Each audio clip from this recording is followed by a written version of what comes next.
Hello, peak performers. Elizabeth Galprin here. Hope everybody is having a great start to the week. Gosh, I have not been live in the group here for a couple of weeks. So, welcome back. Hope that the transition from summer into fall and the school year is going well for all of you. I actually just got back from 9 days out of town. Was half work and half pleasure. And the theme this week, or excuse me, this month inside the group is why it's so important that we take time off, that we rest and recharge as entrepreneurs and as leaders. So today, I just want to talk to you quickly about why, what the reason is behind that, why it's so hard for so many of us to take time off and take time away, but then also to talk a little bit about the importance of it and how it is so beneficial that the pros outweigh the cons in so many ways. Share a little story about that from my own experience this past week. So if you're here live, drop me a hello or a comment or a thumbs up so I can see who is here. If you have questions, drop them in the comments, and I will certainly address those at the end of the session today. So, did you know, as I dug up some research, dug up some statistics, did you know that America, out of a group of 37 countries, so majority of European and large comparable countries to America, did you know that the United States is the only country in that group of 37 that does not mandate paid vacation at the corporate level? I think that is very indicative of what I would call the crisis of burnout and fatigue and overwhelm. Sometimes the answer to our problems is really simple. And I think that the answer to the problem of being overwhelmed and inundated and feeling burned out and unmotivated, that so much of that boils down to when was the last time you took some time off? So let's dig into that a little bit. So I want to, as you all know, I use sports analogies all the time, and this is a perfect place to insert a sports analogy. So if we think about professional athletes, think about your favorite or who you think is the greatest of all time. Whether we're talking about, Michael Jordan, LeBron James, Serena Williams, Simone Biles, or even if you have a friend who's maybe not a professional athlete but who's competitive in their sport, think about how their regimen, and I'm just going to go ahead and use Serena Williams as an example. If you've done any research, if you read any of the biographies, if look at professional athletes' commitments and their routines, you will always find three components to their training and to their lifestyle. Honestly, those three components are: you have your competition days, your performance days, right? Sunday is game day in football. You have your tournaments. U.S. Open was just a couple of weeks ago here in the United States in tennis. So you have your days that are dedicated for performance, for game day, where you are executing on all the things you've been practicing. Okay. So the equivalent for those of us that are business owners would be the days that you're hands on with clients, or you're speaking and presenting, or you're training. When you are in front of, you're on stage basically with the people that you serve. Now, you also, in the sports world, you have what are called your preparation days, where practice, right? Practice days. So it's intense. It's not as intense as a performance day, but you're practicing, you're finessing your move. I'm pretending to have a tennis racket here. You are refining some of your form. So in the business world, that's when we are planning our content. That's when we are doing research for our clients. That's when we are preparing their tax documents, right? When we're doing the work that is kind of behind the scenes. So I call that like when you're off stage. Okay. Now, the third component that all athletes have, but not all professionals have, are free days. down days, rest days, whatever you off days, whatever you want to call them. Every professional athlete has a very strategic amount of time, number of days where they are off with a capital O, where they are resting, they are recharging, they're getting massages, they're hydrating. They are not putting their body through the grind because they know that there has to be a balanced equation of performance days, game days, practice days, planning days, and free days. Now, that does not translate quite often in the world of entrepreneurship or professionals or business. We tend to think that taking a day off is a sign of weakness or it is going to lead to being behind. We don't treat it at the same value level as our performance days or our planning days. And we have something to learn from athletes because it is of equal, if not greater value than those days where we are hustling and grinding and doing the work.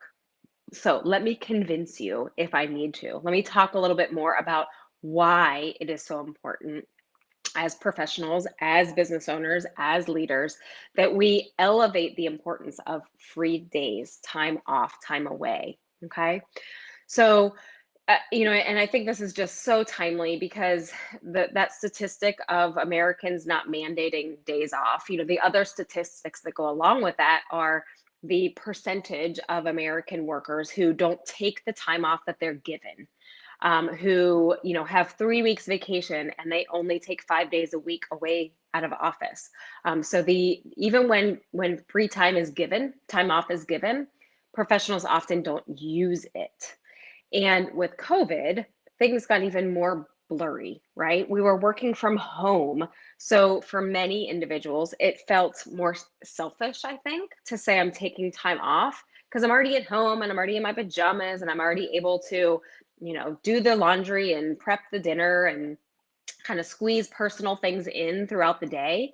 So the lines have gotten so blurry. And during the pandemic, there was a lot less ability or capability to go away and to remove ourselves from our typical work and life environment.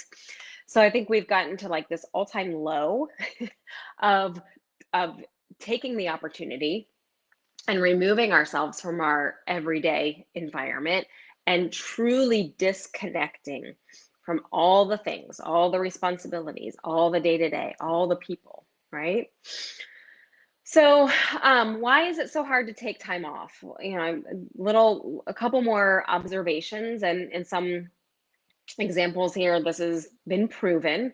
Well, in general, and I'm going to talk about the American culture, I would imagine that those of you who live across the pond or who are in other European or Asian countries probably experience this to at least the same degree or slightly similar. There's just this, we're so impressed with busyness. And it's because being busy has all of a sudden, or not all of a sudden, but over the years, has equated itself with self-worth and value. So when a individual tells a coworker or tells a manager or tells a neighbor, "Oh gosh, I'm so busy. I'm working all the time." It's kind of implying or suggesting that we have importance, we're needed, right? We're valued. They can't do this without me. And so it kind of enhances that perceived status that we hold and that we want others to hold of us.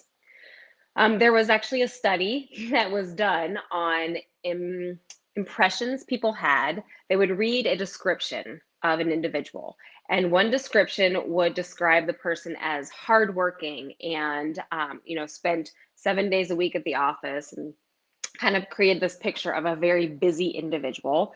And then the other description described a lifestyle that was more leisurely. And what the results that came about were that the more the participants in the study, the more they believed that that person had opportunity for success based on their hard work, the more that the impression was, oh, that person has a higher standing.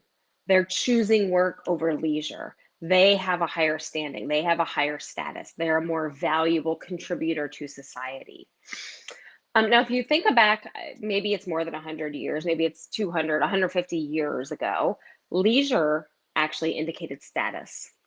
The more of a leisurely lifestyle that was led, the more your status, the higher your status was, the more money you had, the more respect you had. So it has completely shifted in the span of, let's say, 2 centuries. That's a pretty big change, honestly, if we think about the amount of time that humans have been on this earth and contributing and being a part of society and community. So there's also some fear involved. The idea of, gosh, if I leave, and let's use, entrepreneurs that are in this community. If I leave, none of the work can get done. My clients will be disappointed, will be let down. No one will be there to serve them. Uh, Another fear component is, what if I'm gone and a big decision is made? What if I'm gone and a new project starts and I'm not there to be a part of it? What if that impacts my influence, or uh, my team starts to think that I actually am replaceable? So there's a lot of fear in, if I leave, things will happen without me, in more of like a business team environment, or if I leave, nothing will happen. Everything will halt. My business will dry up. My bank account will dry up.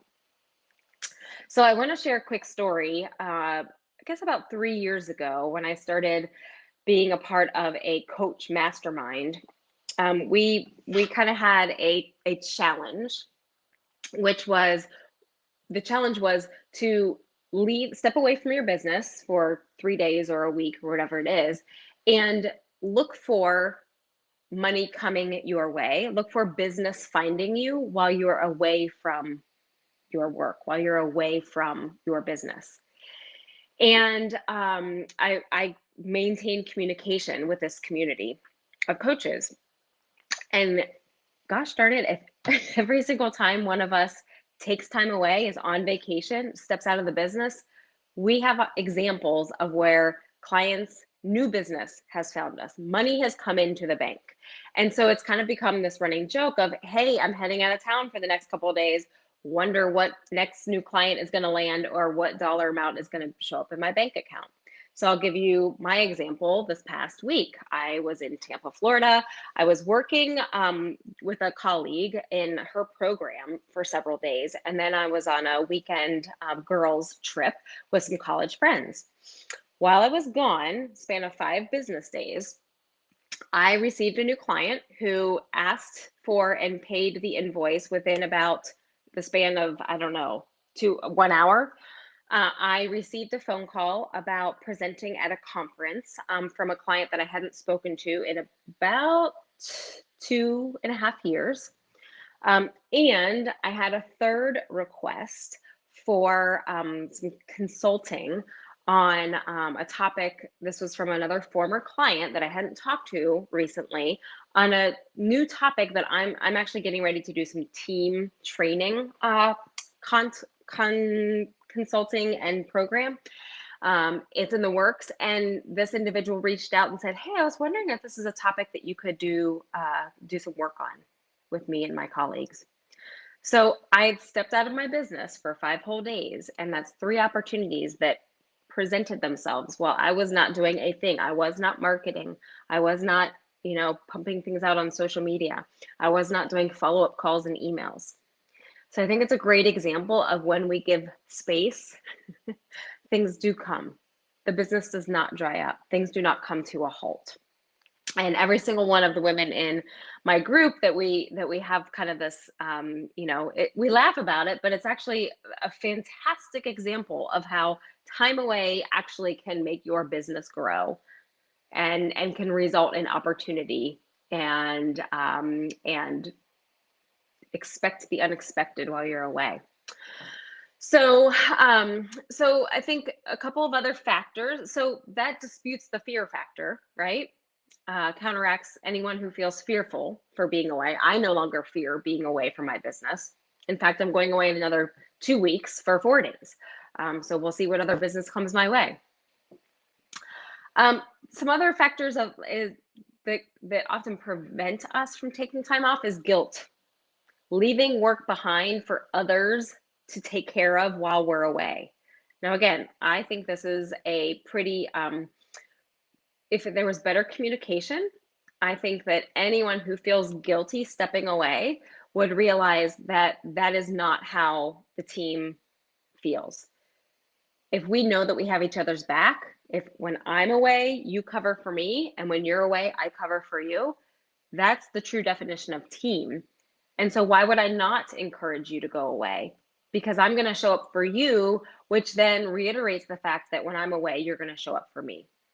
But guilt, it slips its way in there for many people. I think sometimes there's also workplace pressure, right? So if your manager is not taking time off and not using the 3 weeks that they've been given, then oftentimes you may feel a little bit shy to go in and say, I'm taking all 21 days that I'm paid to be on vacation. So, there's definitely the peer pressure. And then also, I think the idea that for many, hopefully not too many of you in this community, but for many, when we take time off, we still have to stay plugged in. We still have to clean up our inbox. We still might have to hop on a call. And so I think that's very frustrating. I want to be completely unplugged, but I have to come back and keep plugging in here and there. And that's really disruptive to having true time off, right? So a tennis star is not going to take rest days and then get up for an hour and play super hard tennis and then go back to the rest day. They're not going to hop back and forth. They're going to stay in the rest mode for a full 24 hours or 48 hours, whatever it may be, and not try to jump back in. So those are some of the, what I think is fueling the fire of not taking time off or time away. So now I want to spend about 5 minutes talking about the benefits because these largely outweigh any of those cons that I may have just presented to you. So the benefits are truly I would call it life and death matter. So we know that long-term stress, and it can be both good stress and bad stress. Stress is stress in terms of how our body processes it and manages it. So we know that when stress levels are high and remain high, that it has very negative impact on our heart, on our blood pressure. It actually has negative impact on our brain chemistry and the neural activity in our brains. So not only when we take time off and we can get those stress levels to come down, not only are we improving our physical health, but we're also impacting our mental health. Neuroscientists have studied and can directly prove that chronic stress alters the structure of your brain. And that's what often leads to the generalized anxiety or low grade depression that never goes away, that just kind of sits there. And that is, it's not temporary. So on the flip side, when you take a vacation, when you completely unplug and recharge, your body starts to recover. So stress goes down and calm goes up. That actually, when we are declining in stress and increase in calm, our body actually starts to repair itself, body and mind. It can heal in ways that it can't heal just the 8 hours that you're sleeping or the 1 hour that you're scrolling Facebook and forgetting about work. Your body can't heal in those little bits and pieces, but it truly can heal physically and mentally when you are step away and you truly remove yourself from the work environment, the work stress, and the day-to-day hustle and grind. A couple of other things that happen when we take time away. We find that physical complaints are less. Quality of sleep improves and mood improves. It can last up to 8 weeks post vacation. Can you imagine 8 weeks. If I said to you, I have a solution that for 8 weeks, you're going to be in a better mood, you're going to sleep better, and you are going to focus better, and your body will hurt less, would you not demand to know what that solution is? Well, you know what the solution is. It's an easy solution. It's take time away, take time off. I think I've said this once, but I'm going to say it again. We know that time away from work, from decision making, from responsibility, from managing people, from managing your own business, improves your ability to focus. It improves actual like clarity of thought, cognition, your motivation, and all of those lead to greater productivity, right? Dr. Benjamin Hardy is a coach that I follow, and I'm in one of his programs. And he talks about how our best ideas come to us when we are out of office. OOO. It could be when we're driving our car, when we're in the shower, when we're at the gym, when we're swimming in the ocean, when we're walking on the beach, when we're climbing a mountain or hiking on a trail. But our best ideas, the creative part of our brain, is much more active when we are not engaged in thinking about work. Again, there's research, it's proven. So when we don't allow ourselves that space, when we don't leave the four walls of the office and the desk and the screen and get out into nature, or experience music or go experience the arts, when we give our brain that space, that's when the best ideas come to us. That's when the creative part of our brain starts to light up and we have our aha moments, or we find the solution to a problem, or we think of a new service that we're going to provide. So, the best thing you can do for yourself is to get out from behind the computer, get off the chair, leave the office. When you're trying to think of something creative, problem solve, and you can't, hammer it out, you need to give yourself literal and figurative space. I know Mr. Andrew Ansickle, who just commented, yeah, you're a true advocate of the arts. And I would imagine you've experienced that because you know how to tap into your creative mind. And you've probably found that business solutions come to you when you're not thinking about business, when you are in the midst of your creative endeavors. So here's another really interesting thing. Humans do operate on kind of a 90-day cycle. And I can't say that this is why business quarters are 90 days, but it has been found that as we get closer to 90 days, our motivation and our excitement for the goals that we've set start to wane. We start to lose focus. We start to get distracted. We start to feel less excited and motivated by those things that we were lit up about 3 months ago. So a great way to kind of think about how you're scheduling time off is, has it been about 90 days? And if so, I need to recharge, I need to refuel. And that works beautifully with business quarters in the fiscal year. But again, it's kind of been a proven concept of the amount of time that we can stay focused and stay excited about things before that starts to decline. And that's, I think, our body telling us, hey, we need a little break. Finally, time away boosts our happiness. Joy and happiness truly are elements that are needed to be productive at work, to be high performers. We can't produce and stay in go, go, go mood or mode when we don't have a level of happiness and joy. We don't have things in our day and in our lives that are bringing smiles to our face and laughter. So time away, you strengthen relationships, you find joy and happiness and other passions, and that is what lights the fire for you when you are back at the office. So it's certainly not as simple as simply saying, oh, I'm going to just not show up for work for the next 7 days, right? You do have to plan and prepare. If you're a business owner, you have to have good systems and structure in place so that you can step away and still trust that things are moving forward, that clients will get taken care of if needed, that the wheels will keep turning. right?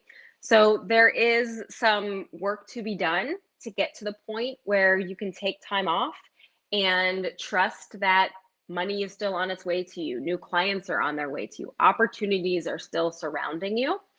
But it's not as hard as you think. And there is no magic solution that hasn't been discovered yet. The magic solution, one of, I'm not going to even call it magic, one of the practical solutions to becoming more productive is giving yourself time off. Just as a professional athlete does, so should you. So take a look. Take a look at your calendar. When was the last time you had more than a day off or half a day? And if it's been close to or more than 90 days, when can you carve out the next amount of time? You may have to start with just a day or a long weekend, but start to plan, start to put it in your calendar, start to communicate to people around you your need to be out of the work environment so that you can, when you're in the work environment, so that you can be showing up as the best version of yourself, as the most creative version of yourself, as the problem solver, as the motivated, inspired leader. It truly will improve when you step away. I hope this was helpful. If you need support creating the structure and the systems and a calendar that supports being a performer and a planner and taking time away, having those three components just as professional athletes and performers do, let me know. I'd love to support you with that. That's what I'm passionate about. It's what I do personally, and it's something that I can support you in no matter where you're starting. Hope you all have a great, productive rest of your day, and I look forward to connecting with many of you soon. Take care.